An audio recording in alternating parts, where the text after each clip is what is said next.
Michael Rosen, bentornato al Tube Recording Studio. Sono diverse le produzioni che ti hanno visto come protagonista o come guest. In questa occasione ospite di Antonello Lo Sacco Trio. Com'è stata l'esperienza?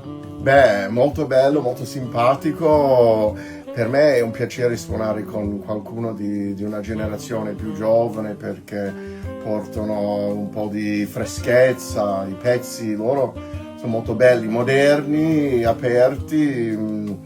Una bella esperienza, poi qua ci si registra benissimo, quindi senz'altro un bellissimo risultato verrà fuori. Noi non vediamo l'ora, siamo davvero grati a Michael per aver risposto al nostro invito e siamo contenti di aver registrato in questo fantastico studio e siamo altrettanto felici di potervi far sentire presto il nostro prodotto. Quindi grazie a te Enrico e grazie a voi. Antonello Lo Sacco Trio featuring Michael Rosen.